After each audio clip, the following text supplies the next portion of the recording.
போல ஏசப்பா இந்த 3வது வார்த்தையை சிலுவையின் பாடுகள் இந்த 3வது வார்த்தையை தந்ததற்காக உம்மை சோத்திரிக்கிறேன்.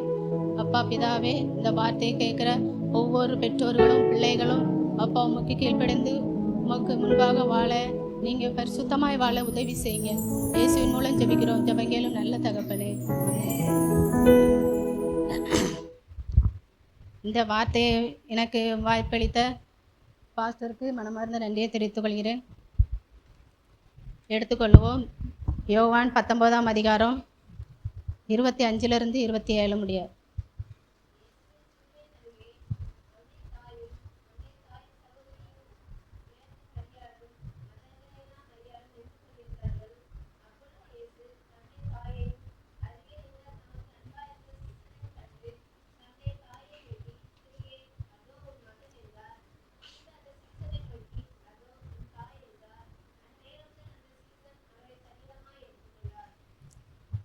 இதில் நம்ம என்ன பார்க்குறோம்னா, அப்பொழுது இயேசு தம்முடைய தாயும் அருகே நின்ற தமக்கு அன்பாயிருந்த சீசனையும் கண்டு தம்முடைய தாயை நோக்கி, ஸ்திரீயே, அதோ உன் மகன் என்றார். அப்போ அவர் சிலுவையின் பாடுகள் மத்தியிலும் வரும்போதும் நம்முடைய தாயை நோக்கி சொல்லுதாரு. நம்முடைய சீசனாகிய யோவானிடத்துல தம் தாயை பராமரிக்க சொல்கிறார். அப்போ அந்த தாயை பார்த்து அப்பொழுதும் அவர் தாயே என்று கூறவில்லை, ஸ்திரீயே, அதோ உன் மகன் என்றார். பின்பு அந்த சீசனை நோக்கி, அதோ உன் தாய் என்றார். அந்நேரம் முதல் அந்த சீசன் அவளை தன்னிடமாய் ஏற்றுக்கொண்டான் என்று நம்ம பார்க்கிறோம். அப்போ அந்த சீசன் யாரு? யோவான் என்கிற சீசனுக்கு அவர் என்ன செய்கிறாரு? தம்மை வெளிப்படுத்தி காட்டுகிறார். தன் தாயை பார்க்க சொல்லி, பராமரிக்க சொல்லி, கவனிக்க சொல்லி சொல்லுகிறார். யோவான் என்கிற சீசனிடத்தில் தன் தாயை என்ன செய்கிறாரு? கடைசி நேரத்தில் ஒப்பு கொடுக்கிறார், பார்க்க சொல்லி சொல்லுகிறார். அதே போல் அந்த சீசனும் அவளை தன்னிடமாய் என்ன செய்தார்? ஏற்றுக்கொள்கிறார். அதே போல் எபேசியர் 6:1-4 வரைக்கும் வாசிப்போம்.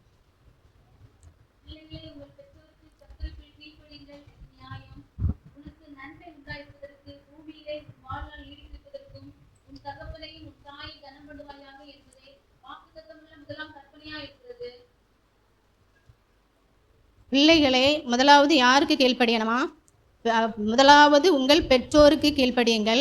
அதற்கு பின்னாடி கர்த்தருக்கு கீழ்ப்படியுங்கள். இது நியாயம். உங்களுக்கு நன்மை, அதாவது இந்த உலகத்தில் உங்களுக்கு வாழ்நாள் நீடித்திருப்பதுக்கு யாரை நம்ம கணம் பண்ணணுமா? பெற்றோரை நம்ம என்ன செய்யணும்? கணம் பண்ண வேண்டும். உன் தாயும் தகப்பனையும் என்ன செய்ய வேண்டும்? கணம் பண்ண வேண்டும் என்பதை இது முதலாம் வாக்குத்தத்த கற்பனையாக இருக்கிறது. பிதாக்களே, அதே போல் 4ஆம் அதிகாரத்தில் பாருங்கள், பிதாக்களே.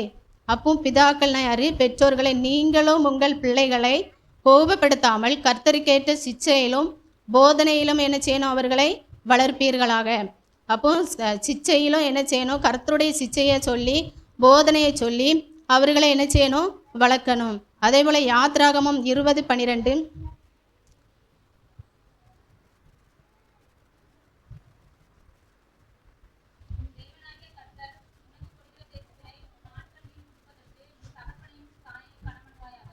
இதுலேயும் என்ன போட்டிருக்குன்னு பார்த்தா, உன் தேவனாகிய கர்த்தர் உனக்கு கொடுக்குற தேசத்திலே உன் ஆட்கள் நீடித்திருப்பதற்கு உன் தாயையும் தகப்பனையும் என்ன செய்யணுமா? கணம் பண்ணணுமா. அப்போ நம்ம கொடுக்குற தேசத்துலேயும் நம்ம என்ன செய்யணும்? நல்லபடியாக வாழணும். தேவனுக்கு உண்மையாக பிரியமாக வாழணும். கர்த்தரும் உண்மை உத்தமமாக வாழ்ந்தது போல, பெற்றோருக்கு தாய்க்கு கீழ்ப்படிந்து வாழ்ந்தது போல நம்மளும் என்ன செய்யணும்? நம்ம பெற்றோருக்கு நம்ம கீழ்ப்படிந்து நடக்கணும். அதே போல் நீதிமொழிகள், நீங்கள் நேரமாவது நான் வாசிக்கிறேன். நீதிமொழிகள் 23:22 சொல்லுது, உன்னை பெற்ற தகப்பனுக்கு செவி கொடு, உன் தாய் வயது சென்றவளாகும்போது அவளை என்ன செய்யக்கூடாது? அசட்டை பண்ணாதே.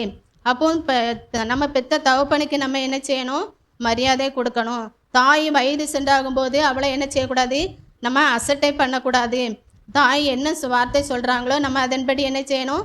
கீழ்ப்படியணும். அதே போல் ஏசப்பாவும் நம்மளுக்கு முன்மாதிரியாக இருந்து தாய்க்கு கீழ்ப்படிந்து தாயை நேசித்தது போல் நம்மளும் நம்ம பிள்ளைகள் நம்மளும் என்ன செய்யணும்? பெற்றோருக்கு கீழ்ப்படிந்து தாயை நேசிக்கிற பிள்ளைகளாக நாமளும் இந்த உலகத்தில் வாழணும். அதே போல் கொலைசேயர் 3ஆம் அதிகாரத்திலையும், பிள்ளைகளே, உங்கள் பெற்றோருக்கு எல்லா காரியத்திலும் என்னென்ன காரியங்கள் பெற்றோர்கள் சொல்லுதாங்களோ எல்லா காரியத்திலும் நம்ம என்ன செய்யணும்? கீழ்ப்படியணும். இதுதான் கர்த்தருக்கு என்னது? பிரியமானது ஒன்று. அதே போல் பிதாக்களே, அதே போல் பிள்ளைகளையும் பெற்றோருக்கு சொல்லியிருக்கு, பிதாக்களே உங்கள் பிள்ளைகளை திடனற்று போகாதபடி அவர்களுக்கு கோபமூட்டாதிருங்கள். பிள்ளைகள் என்ன வார்த்தை சொன்னாலும் நம்ம என்ன செய்யணும்? பெற்றோர்களாகிய நாமும் என்ன செய்யணும்? பொறுத்து போகணும். கோபமூட்டாதபடி நம்ம என்ன செய்யக்கூடாது? பேசக்கூடாது.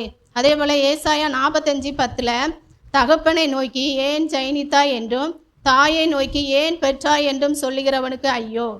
அப்போ இந்த உலகத்தில் நம்ம என்ன செய்யணும்? தாயும் தகப்பனையும் நம்ம கனம் பண்ண வேண்டும். அதே போல் எதுக்கு என்னைய பெற்றீங்க, ஒரு பொருள் தரலை, ஒரு காரியம் செய்யலை அப்படின்னாக்கி நம்ம என்ன செய்யக்கூடாது? தாயின் தகப்பனையும் நம்ம என்ன செய்யக்கூடாது? எதிர்த்து பேசக்கூடாது. ஏன் என்னை பெற்றீங்க அப்படின்னு சொல்லக்கூடாது. அப்படி சொல்லுகிறவனுக்கு பைபிளில் என்னது போட்டிருக்கு? ஐயோ அப்படின்னு போட்டிருக்கு. அதே போல் ஏசாயா 49:15 பாருங்கள், ஸ்திரீயானவள் தன் கர்ப்பத்தின் பிள்ளைக்கு இறங்காமல் தன் பாலகனை மறப்பாளோ. அப்போ ஸ்திரீயானவள் தன் கர்ப்பத்தின் பிள்ளைக்கு இறங்காமல் தன் பாலகனை மறப்பாளோ. அவர்கள் மறந்தாலும் நான் உன்னை மறப்பதில்லை, இதோ என் உள்ளங்கையில் உன்னை மறந்திருக்கிறேன் என்று ஏசப்பா சொல்லுகிறார். தாய் மறந்தாலும் தகப்பன் மறந்தாலும் நம்மளை நேசிக்கிற ஒரு தகப்பன் உண்டு. அவர் நம்மளை என்ன செய்ய மாட்டார்? மறக்கவே மாட்டார். நான் உன்னை மறப்பதில்லை, இதோ என் உள்ளங்கைகளில் உன்னை மறந்திருக்கிறேன் என்று சொல்கிறார். அதே போல் ஏசாயா 66:13 சொல்லியிருக்கிறேன், ஒருவனை அவன் தாய் தேற்றுவது போல நான் உங்களை தேற்றுவேன், உங்களை நான் என்ன செய்ய மாட்டேன்? திக்கற்றவர்களாக விடேன் அப்படின்னு சொல்லியிருக்கார். ஏசப்பா தாயை எவ்வளோ கடைசி முடிவு பரியந்தம் பாதுகாத்தது போல் நம்மளும் நம்ம என்ன செய்வோம்? பெற்றோரை பாதுகாப்போம், பெற்றோருக்கு கீழ்ப்படிந்து நடப்போம். ஒருவனை தாய் தேற்றுவது போல நான் உங்களை தேற்றுவேன் என்று சொல்லியிருக்கிறார். அந்தபடி பாருங்கள், 1 பேதுரு 5:5 இளைஞரே மூப்பருக்கு கீழ்ப்படியுங்கள். அப்போ இளைஞர்களுக்கு என்ன போட்டிருக்குன்னா மூப்பருன்னா யாரு? பெரியவர்களுக்கு, ஊழியக்காரங்களுக்கு, நம்மளை சேர்ந்த பெற்றோர்களுக்கு எல்லாருக்கும் நீங்கள் என்ன செய்யணும்? ஒருவருக்கொருவர் கீழ்ப்படிந்து மனத்தாழ்மை நம்ம என்ன செய்யணும்? அணிந்து கொள்ளணும். இயேசு சிலுவையை சுமக்கும்போது ஒருவர் மேலே நம்மள மேலே அபாட்டமான பழியை சுமத்தவனு மேலும் என்ன செஞ்சார்? நேசித்தார், கீழ்ப்படிந்தார். அதே போல் நம் காட்டி கொடுத்தவனையும் கூட என்ன செஞ்சார்? சிநேகிதனே என்று தான் அழைத்தார். அதே போல் நம்மளும் ஒருவருக்கொருவர் மனத்தாழ்மையாக இருந்து நம்ம என்ன செய்வோம்? மனத்தாழ்மையாக அழிந்து கொள்வோம். அதே போல் ஒரு தாயை போல் நம்மளை என்ன செய்கிறாரு? சுமக்குகிறார். தந்தை போல் நம்மளை என்ன செய்கிறாரு? அரவணைக்கிறார். தகப்பனு மேலாக தாயின் மேலாக நம்மீது என்ன செய்தார்? அன்பு காட்டுகிறார். அதே போல் பிள்ளைகளாக நாமும் பெற்றோருக்கு கீழ்ப்படிந்து, பெற்றோர்களும் பிள்ளைகளுக்கு கீழ்ப்படிந்து நம்ம இயேசு சொன்ன வார்த்தையின் மூலம் நம்ம அவருக்கு கீழ்ப்படிந்து நடப்போம். அதாவது இனியும் நம்ம என்ன செய்கிறோன்னா, இவ்வளோ நேரம் பிள்ளைகளுக்காகவும் பெற்றோர்களுக்காகவும் நம்ம பார்த்தோம். இனி கிறிஸ்துவின் பாடுகளை பற்றி நம்ம பார்க்க போகிறோம். மெய்யாகவே என்ன செஞ்சார்? அவர் நமது பாவங்களை ஏற்றுக்கொண்டு, நம்முடைய பாடுகளை ஏற்றுக்கொண்டு அவர் துக்கங்களை சுமந்தார். அதாவது நம்முடைய மீறுதல்கள் நிமித்தம் அவர் என்ன செய்தார்? அக்கிரமங்கள் நிமித்தம் அவர் சிலுவையில் அடிக்கப்பட்டார், நொறுக்கப்பட்டார். மெய்யான ஆறுதல் யார் தான் தரணும்னா, இயேசுதான் மெய்யான ஆறுதலை தரணும்.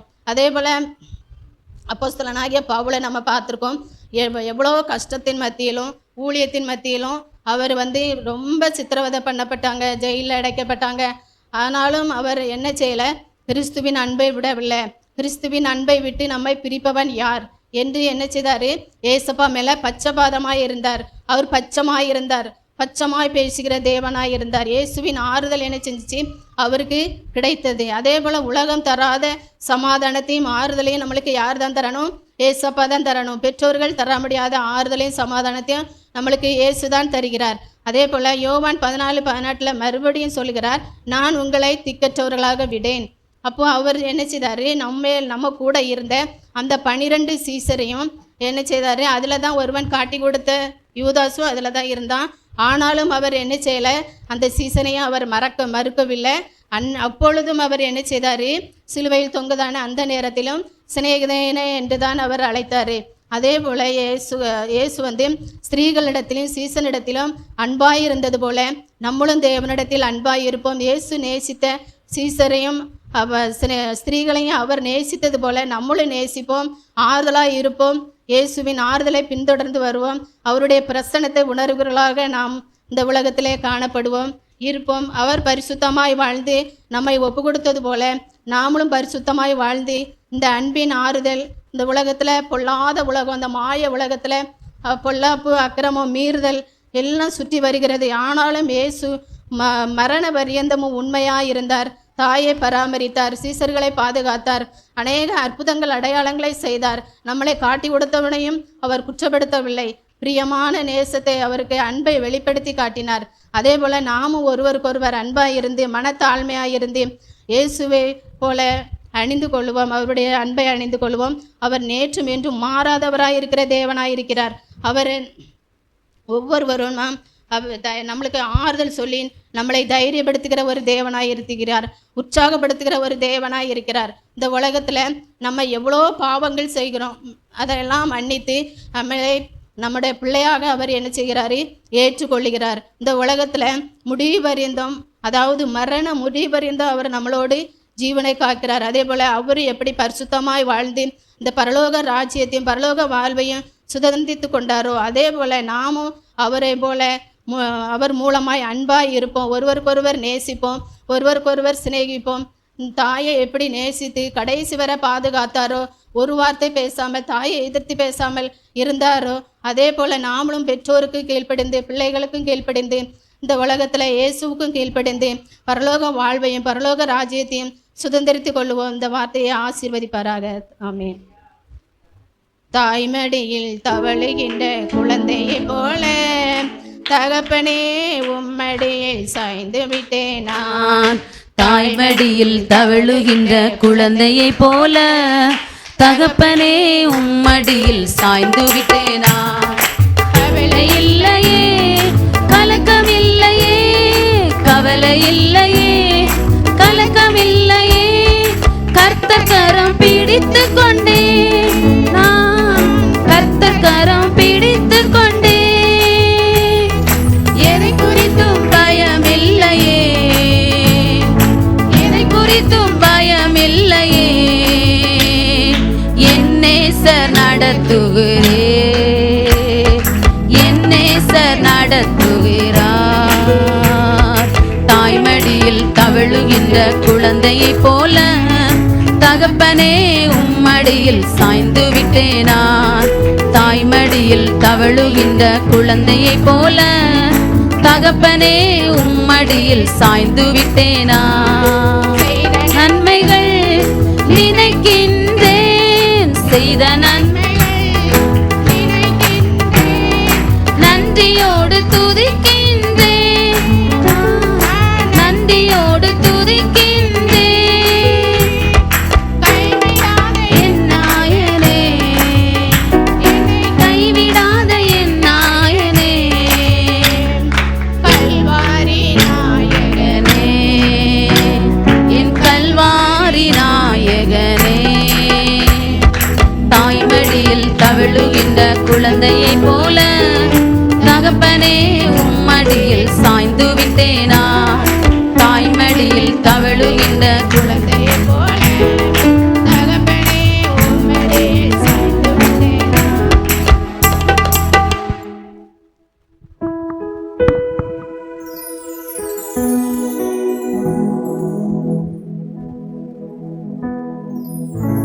அல்லேலூயா. தேவனுக்கு மகிமை உண்டாகட்டும். நல்ல ஒரு வார்த்தை கேட்டோம். எத்தனை பேர் கருத்தா கேட்டீங்க? அல்லேலூயா. தேவனுக்கு மகிமை.